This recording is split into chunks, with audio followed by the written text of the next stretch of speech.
Welcome to Santa Barbara Talks with Josh Molina. It's such a pleasure today to be here with Dr. Charlotte Gullap-Moore, who is running for the Santa Barbara City College Area 1 Board of Trustees. And this is such a pleasure because I really love these interviews because being totally transparent, I've never had a conversation with Dr. Moore before. This is the first time we're talking. And so this is really great. To be able to have this kind of vibrant conversation in person and be able to just share it with everybody. I will say, though, and I'll get to you in a second, Dr. Moore, I was at the Labor Day picnic barbecue, the Democratic Party event last Monday, and wow, you stole the show. You were amazing with your words and your speech and your excitement and attitude and just the direction that you want to help City College go in. So looking forward to talking about all of that. Dr. Moore, how are you doing today? I am doing great. I am doing well, and I am thankful for this opportunity to be here with you this morning, Josh. Thank you. Well, thank you. Let's dive right in and let's just talk. You want to run for Santa Barbara City College Board of Trustees. You're on the ballot. You're endorsed by the party. There's a lot of buzz around you. People are saying really good things. They're excited. Talk to me about why you're running. What sort of things do you want to do if elected? Well, allow me to first say I am a physical illustration of what a community college can provide for you. I myself have attended community college over on the East Coast and in New Jersey for 2 years. And the reason why I found myself at a community college is because I faced some challenges in high school. As young teens, there's various of challenges we face, right? So I had some challenges, went to community college to build up my confidence, my experience of on-campus life, and what does that mean to be in college. And then I transferred to a four-year university. Later on, went and got my master's degree, and then a decade later, got my doctorate degree. And so, first and foremost, I am a physical illustration of what that successful and thriving individual looks like who attends a community college. So I am representation. Right? Representation matters. Yeah. And my other three reasons, did you want me to give my reasons why? Yes, please. Okay. So my number one reason is if those of you have not heard about me yet, I'm a nurse practitioner, healthcare provider. And through my collective experience as a registered nurse, a nurse practitioner, and a nurse educator, I tell my students and I tell my patients, no matter how good I am as a nurse practitioner, no matter how good you are as a registered nurse giving evidence-based health care to our patient population, if they do not have the sustainable and equitable and practical basic resources in their surrounding community, how can they continue to thrive, right? And so it kind of makes our job to be done kind of in vain. And so we need to make sure that we support institutions like community college for people to go to either get a four-year degree or certification or continue education, or just to keep your mental wellness intact as you're a seasoned citizen who just want to take some classes like how to make jewelry. My second reason of why I am running is I'm a firm believer that not everyone is built to go from high school straight to a four-year. Some people need a stepping stone. Some people need to be given a little bit more time from a counselor. Some people may not have the resources during the high school experience to really identify and hone in on what are my likes and dislikes? Who do I want to be? And how do I select the appropriate courses to take so that I'm not taking classes that I don't need or taking classes that won't transfer? So we need to make sure that our community colleges continue to be that robust stepping stone for those type of students, right? Also, every student, I don't know if I had already mentioned this, is not expected to or probably doesn't desire a four-year degree. They just want to learn a technical trade, how to be a welder, how to be a beautician, how to be a chef. You can do that at a community college in your own area and not have to go off to school somewhere. So again, we need to keep institutions like that to be robust and inclusive. And then my third reason is because voting is not enough. We are living in a time where things are quite polarized. And those who can run should. And we need more healthcare providers to run for appointed and elected positions because we see the impact of social determinants of health, whether there's job insecurity, food insecurity, healthy environment insecurity, healthcare insecurity. So by being at these various tables and not always at the clinician bedside, we could better inform other community leaders how to make decisions through an equitable lens that will promote sustainability, not just for today and tomorrow, but for the next 10, 20, and 30 years. Wow, it's so impressive to hear you explain it that way, because that's such the frame and the narrative that I think that so many people need to hear. Because we know that Santa Barbara City College in itself has this reputation for being an amazing college, one of the best in the country. It always has been. And we know that community colleges around the country serve this pivotal role.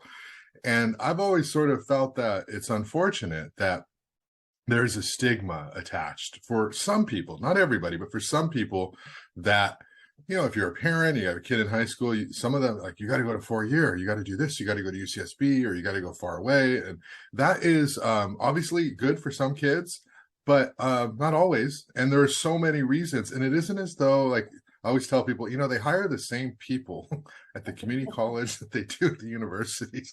Like, it isn't as though you're getting a second tier style education. But what it is this opportunity for you to go, pay less, smaller environment, and figure out what you want to do. And I think that we need to push that narrative, because so many of our local kids, like, I can't go to city college because some, you know, my friends' parents are going to say, oh, that person's going to community college. It's like, that's the wrong lens. You're actually smart if you save thousands and thousands of dollars, and you're still going to transfer for some people and get your degree from a 4-year school. So it's great that you're coming at it from that perspective. Can you talk to me about, before we go into Santa Barbara City College specifically, you talked about high school being, maybe a little bit of a challenge, and community college was a place where you were able finally to find an education system that sort of matched you in terms of how you learn. What happened in high school from your perspective? Was it systemic? Was it personal? Was it both? And what did the city college do, the community college do for you that had never been offered to you before? Well, number one, I'm not a first-year generation college student. In my entire family, we were raised, everyone has to go to college. It wasn't a matter of it has to be a 4-year college. You just had to go to college. And then a lot of my family members, if you didn't end up in college, you became an entrepreneur. And it goes back for decades. I mean, my grandmother even went to college, and she still recalls her earlier days of being on a farm where our ancestors picked cotton, Jim Crow. And so, but education was key. How I ended up in a community college, I went to Catholic school all my life. And back then, Catholic school was, it was pretty strict. And I had a very strict upbringing. And my mother finally allowed me to go to a public school for high school. And now that I know all that I know now, I can see in hindsight that the transition was hard for me. Transitioning from a private Catholic school to a public school, and it was a good public high school, but you were now given all these freedoms. I didn't have the nuns and the priests and this rigid curriculum of someone basically kind of hovering over your shoulder, not literally, but you were just always being monitored and watched and expected to excel.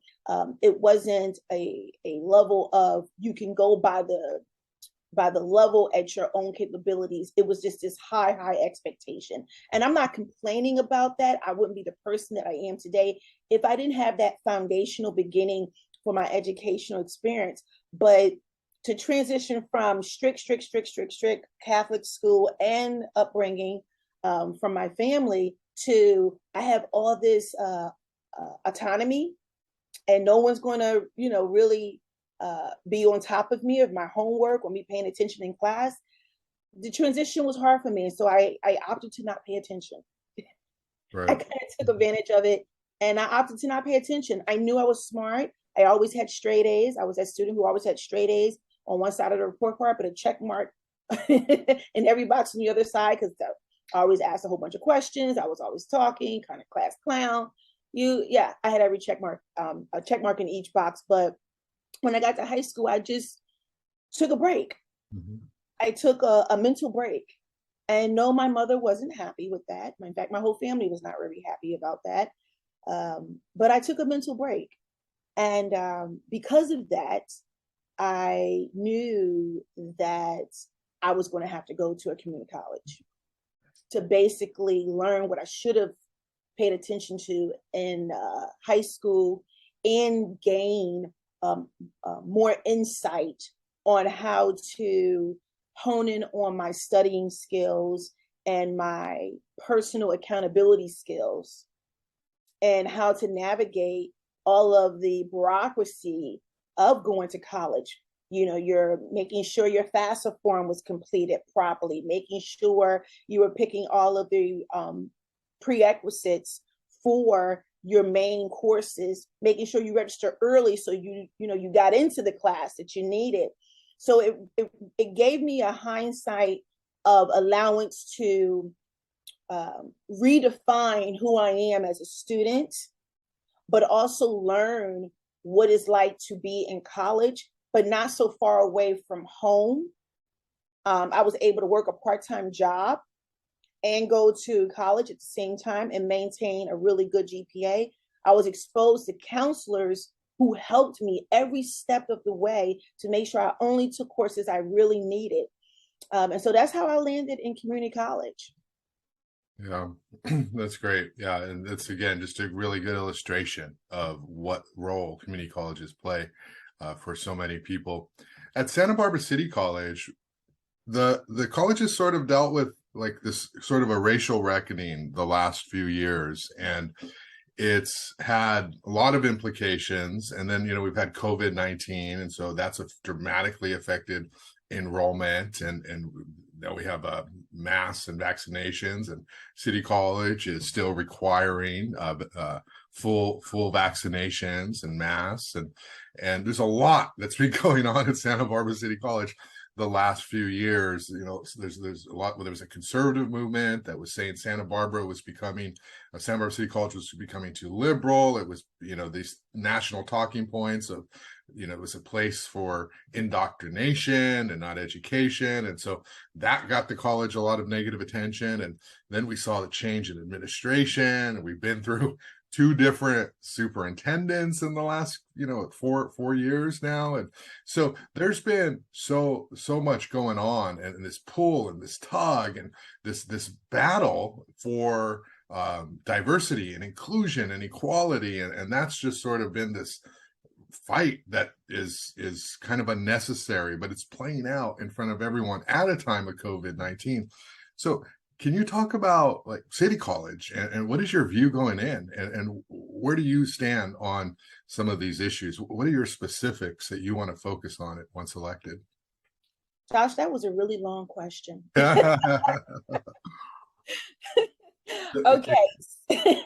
So let me, I heard you mention the racial tension. I heard you mention the impact of the mandates. I heard you mention the challenges with hiring leadership and holding on to the leadership that was hired.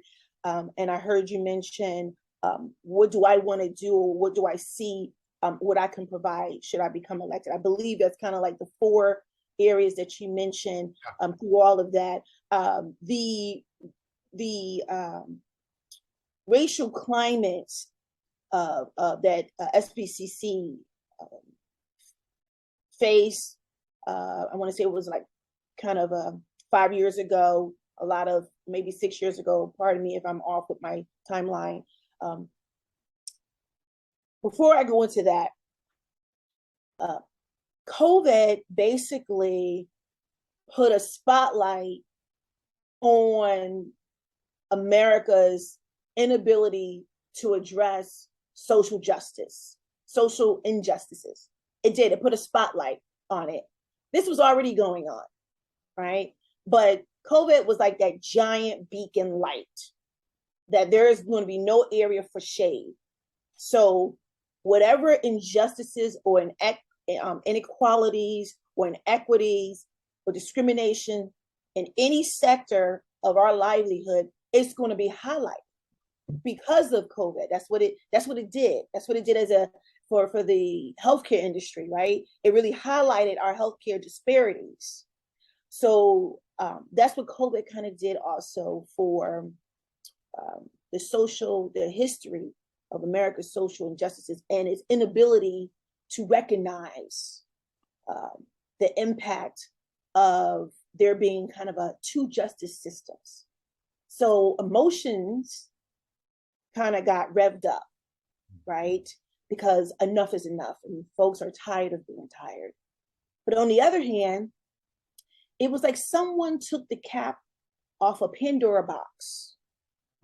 And this undertone of, if you are a racist or a bigot, it's okay. Go on out there and say whatever you like and do whatever you want. So you had these two extreme polarizing things happening at the same time. And it was like COVID was the catalyst for both, because everyone was just tired, right? And so then some people who may have been, lack of a better term, living under a rock, are shocked. Oh my goodness, no way, this has been going on. Why is this going on? And it's like, no, this has been going on prior to the pandemic.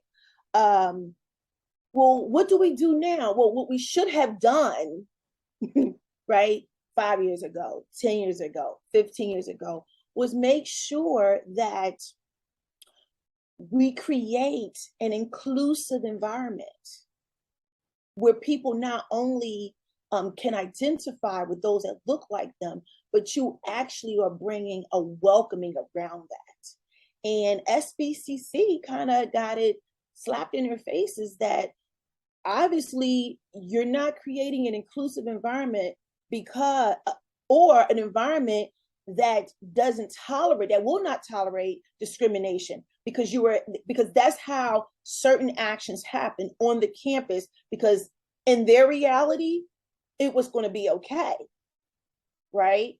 With I believe there was an issue with the N-word being used and some other racial epithets being used and optic visuals on campus.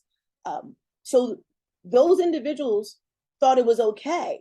So we didn't create a climate, we didn't create a culture on campus of intolerance to that type of behavior, but we also didn't create a culture of, we include, everyone is welcome here. We want to have a diversification of the student body, but also in the staff and faculty. And so that's how we ended up dealing with that. And now it's SBCC with our current interim president. She's doing some great work. Dr. Murillo is trying to address the racial incivility issues and discrimination by creating opportunities of training for the faculty. I think that training should not be a one-all, be-all, but it needs to be a continuing education sort of training, but also for the staff. We need to make sure that the staff as well as the faculty understand that everyone has implicit bias.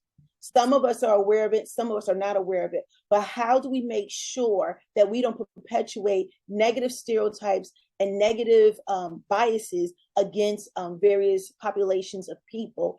And we need representation. Representation matters. If you go somewhere, you don't see anyone that looks like you, are you really going to feel truly welcome? So SBCC needs to work on that. I believe they are working on that. but more work still needs to be done. You mentioned the vaccination mandates. I support the measures that SBCC has implemented with in terms of the vaccination requirements, mandate, and the mask mandate. I totally support what they implemented. I know that it's not aligned with the county because the county didn't implement a mandate. But at the end of the day, as a public institution taking public funding, we need to have the best interest not only of the students, but the staff, the faculty, and the surrounding community. So I support their decisions with the mask mandates, the vaccination mandates. And recently coming up, I don't know if you are aware or if the community is aware, but SBCC, depending on if our COVID numbers continue to go down, the mask mandate will become will be reduced down to a recommendation. So those of you who don't want to wear masks indoors on the facilities and other associated campus properties, you don't have to. I support that as well. But that's because our numbers are reflective of the trends that will allow us to be able to do that. The other, what would I bring on the Board of Trustees? Well, if you haven't had a chance to visit my vision statement at voteyesformore.com, I have an Aim with Excellence platform in mind. So the A stands for the attainment of a robust socioeconomic resource. There's a lot of low-bearing fruits that I have noticed through my several conversations with a plethora of community leaders, advocates, elected and appointed officials. And Santa Barbara has, I believe, extremely high GDP of nonprofits. It is well known for startup companies here. And so why we need to have a more robust paid internship / paid job opportunities for our students, aligned with our various community business owners.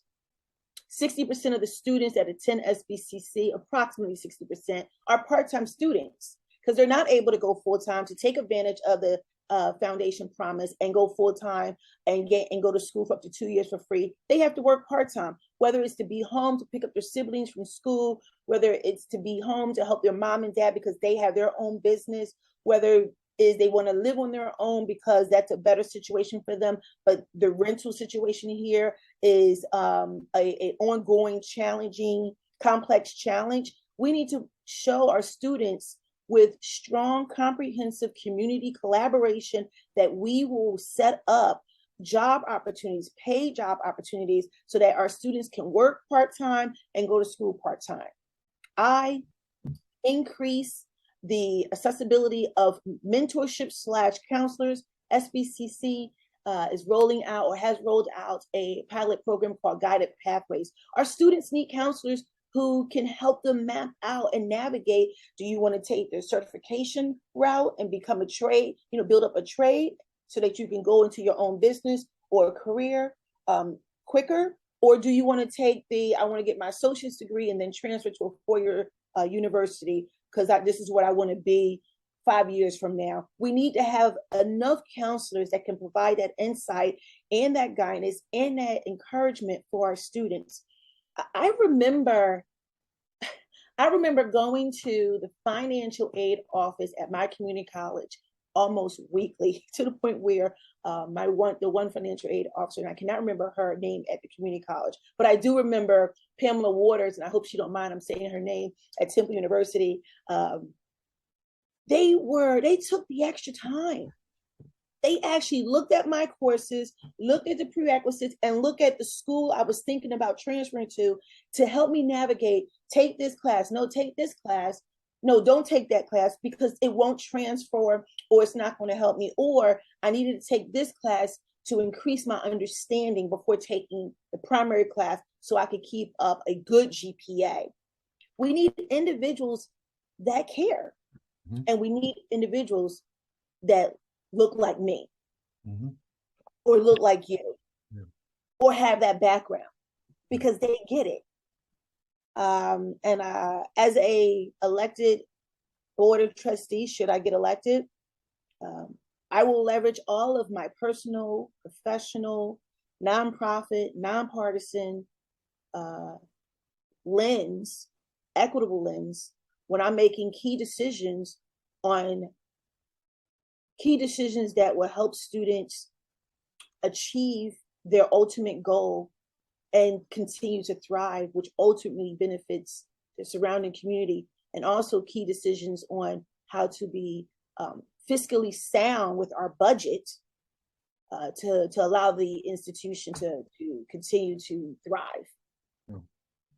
Yeah. Okay. Well, I think you did a great job with the 12 questions I asked you. So thank you. And, again, it's great for me too to learn how to focus my questions as well. But you did a great job. You're fine. You're fine. Couple of things I want to come back on there too is with the vaccination policy. I know that one of the challenges for some people in the community is the inconsistency of, like, public schools, K through 12. These kids, kindergartners don't have to wear masks anymore, and that's very relaxed in the county and the state.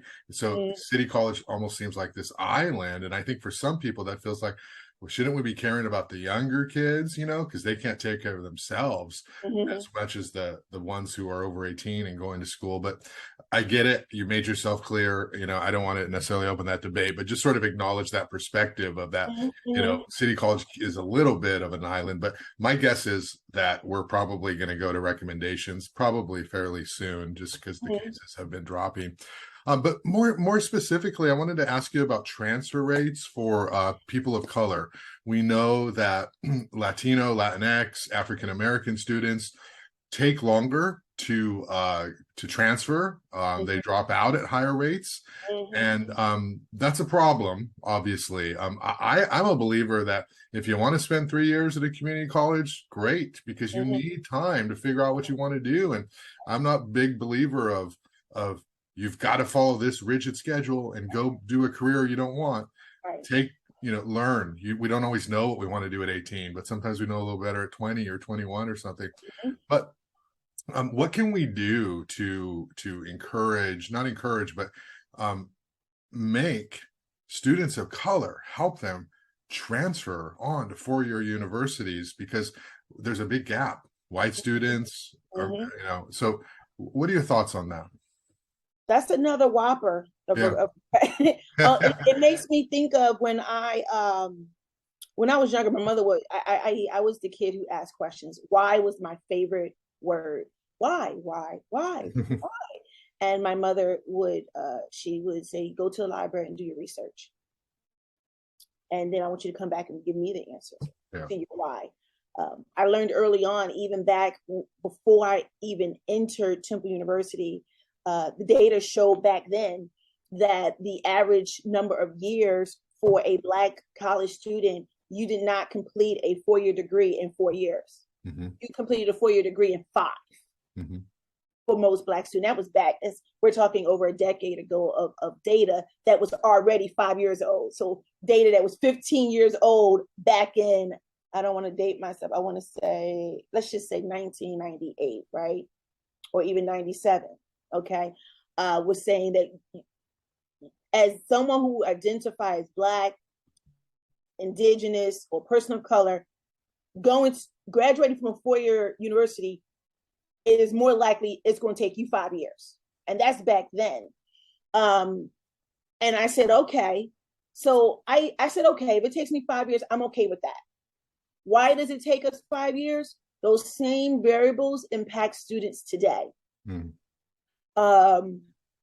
Yes, our first year retention rate needs to be improved. Our overall student completion rate needs to be improved. I believe the expectation is after you get out of high school and you enter community college, you are expected to complete in 6 years. Well, the probability of that happening is more so most likely for the students who get to attend full-time, right? Because that means they are not, if they're full-time and not working, because I've met students go to school full-time and work. Mhm.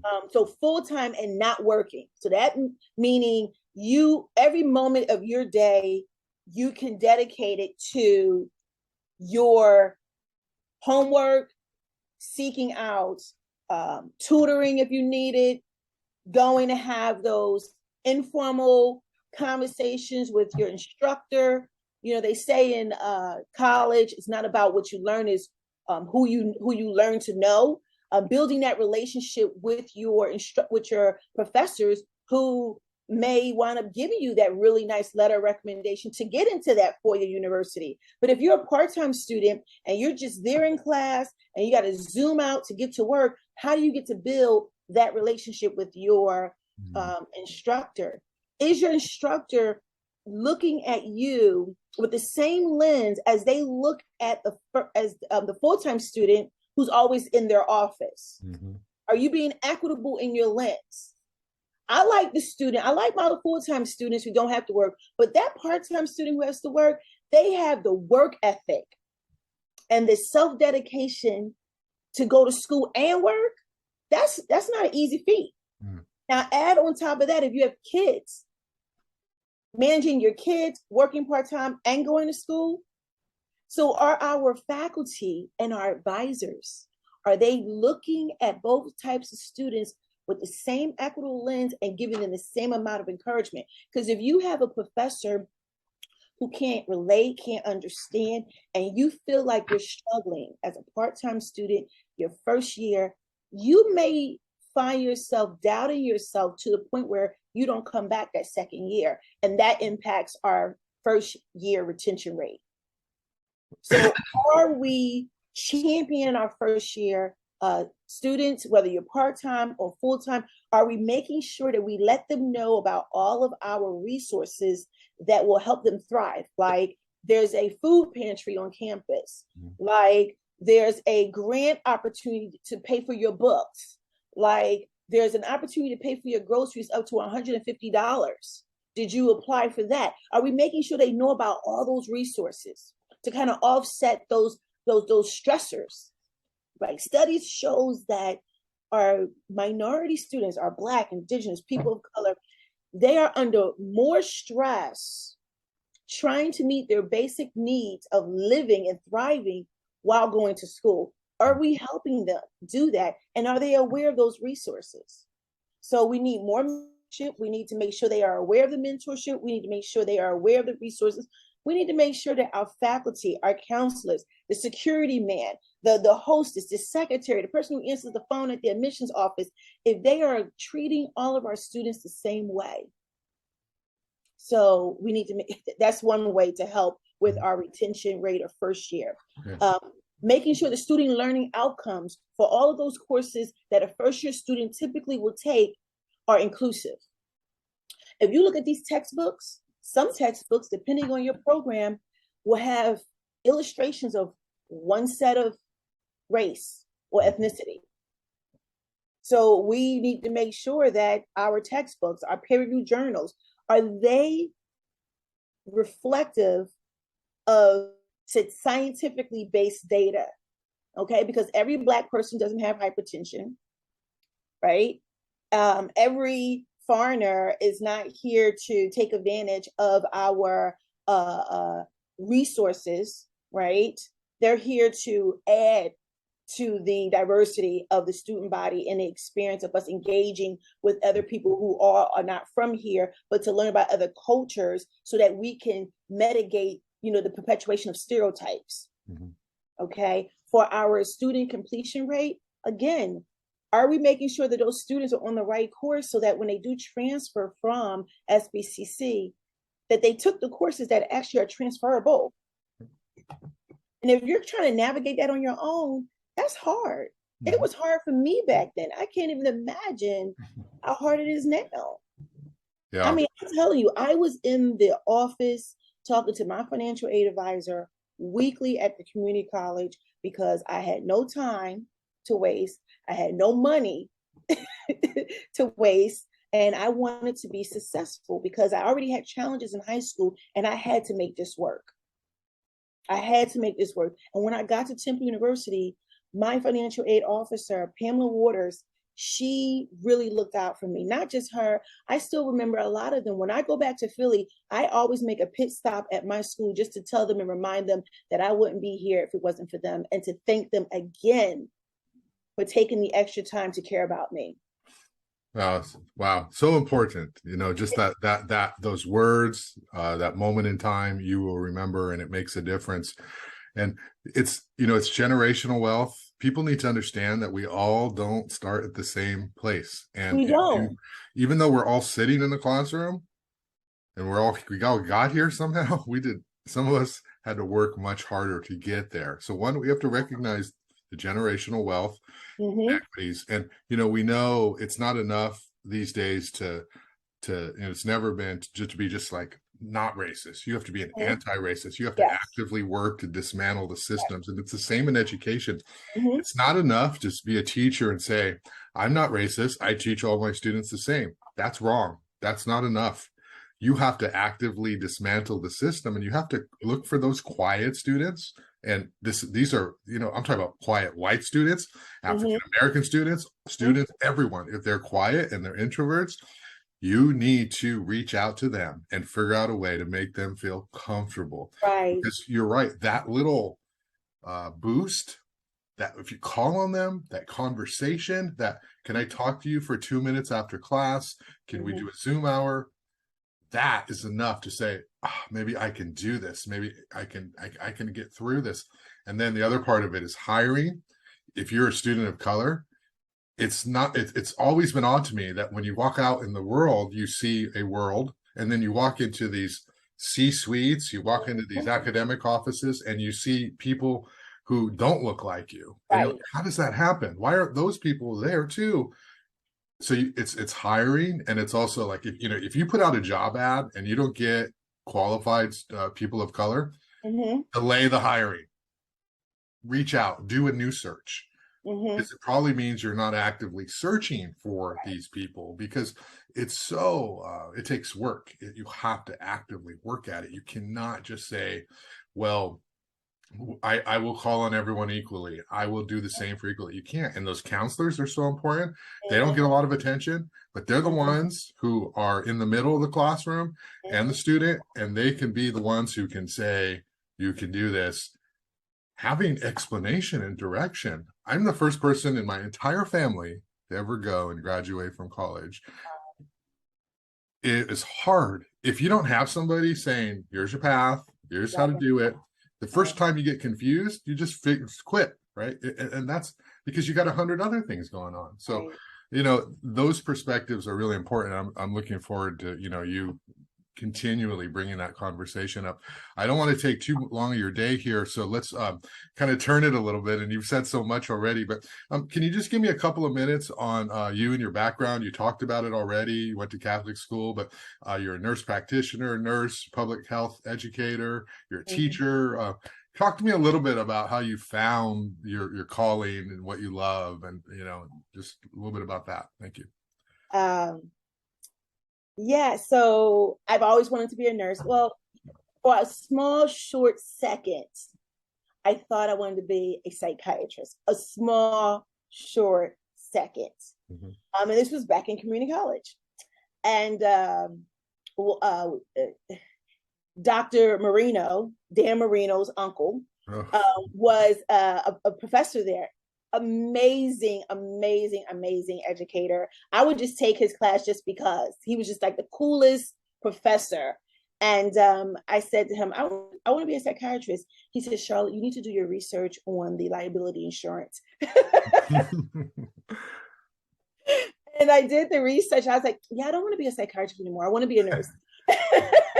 And then I just remember even early on, my grandmother is a nurse.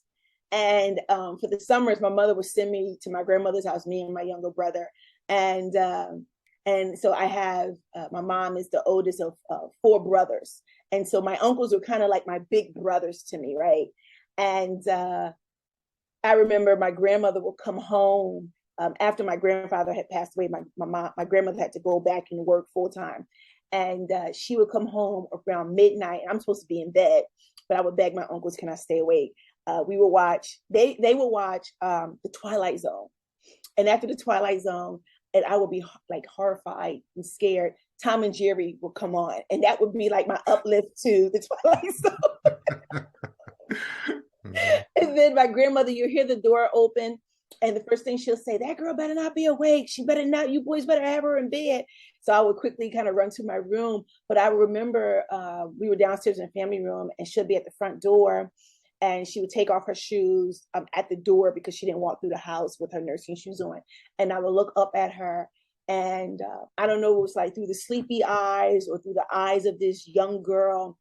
She just looked like this angel. You know, she was dressed in all white, and her face would look tired, but she wasn't tired. But her face would look tired, and she would give me this smile, and she'll say, now you get to bed. And I was like, okay, Grandma. And I would like try to redirect her attention on making me go to bed and say, don't you need me to help me carry your purse? I can carry your purse to the bedroom. No, go to bed. And I just would just look at her, and she just was like this strong woman to me. And I was like, I want to be like my grandmother and be a nurse. So that was my inspiration of just wanting to enter the health field. Short term of psychiatrist, long term influence of being a nurse. The other influencer in my life, my mother, she used to say to me, I am molding your mind before your body is ready. She was so she would give me extra homework after school, and I had to do homework during the summer months. And my escape from the extra homework was you get to go to grandma's house. So it was like, take your pick. So my whole family education has always been a strong pillar of ours. And then just all the people that God has placed in my life, it just shows me that I'm extremely blessed. And when much is given, much is required. And so it's not for me to keep to myself. I always knew early on that I would be in a position of educating our next generation of scholars. And I am that physical illustration. I'm that student who felt uncomfortable being in the class because everyone else was younger, because the high school students went from high school straight to a 4-year. When I finally got to the 4-year, I was kind of the old head in the classroom because I didn't come to a 4-year university straight from high school. And so I was a little bit embarrassed, but I was empowered because the community college empowered me to do that. And they showed me how to seek out my community of supporters. So sometimes when you are in a situation where no one looks like you, you have to actively go and seek out your community of supporters because you're not the only one. I am not the first person to have this kind of journey. I know there's other people like me who have had this journey. So I have to seek out those individuals. But you also need to hold your institutions accountable on why no one looks like you. Because the excuse that there are no qualified individuals of color who are Black, who are Indigenous, that excuse is so antiquated. And a lot of times, and I've seen it, job searches are done. They do get a qualified person who does not identify as Caucasian, but it's a checkbox. Oh, we interviewed somebody of color, but they don't offer them the position. It is still happening today. And it also still happens with our admissions. Students of color will apply to come in. And if there's some kind of like vetting algorithm on who would most likely be successful at our institution and who most likely will not, well, who are the people on this vetting committee of student applicants? And are they looking at the students who apply with an equitable lens? And I have witnessed when students who don't identify as white, who are judged and scored lower. And we have to stop that, because if this polarization that's going around, why we now abortion is banned in these other states, if that's not an example of what happens when you perpetuate status quo, and if that's not an example of people being afraid to vote in their best interest because they want someone to look like them, then we're going to continue to go down in fiery flames with gasoline sprinkled on us. So that is why people need to vote for me, because I won't be afraid to speak up for those who are disenfranchised, to speak up for those who don't have a voice, and to speak up for decisions that's not only going to impact and be beneficial to people that look like me, but it's going to ultimately be beneficial for everyone. Wow, what a great way to end. I can't top that with any more questions. That's amazing. Great job. Why don't you just send us off with your website and how people can reach you? Thank you for that, Josh. Again, thank you for this opportunity. Thank you to those who listen to this podcast. Please, if what I said sparked the interest, if what I've said wants you to come and talk to me or get to know my platform or just learn who I am and my why at your own pace, go to voteyesformore.com. That's vote yes for more. The number 4, the 2 O's and more.com. And you can follow me at social media at vote yes for more. All right, Dr. Moore, pleasure to talk to you and have a conversation with you, and good luck. I look forward to seeing you and working with you in the future. Absolutely, Josh. You stay safe out there and make sure you stay hydrated. It's a little bit warm out there today. I've heard. Thank you. You have a good day. You too. Bye.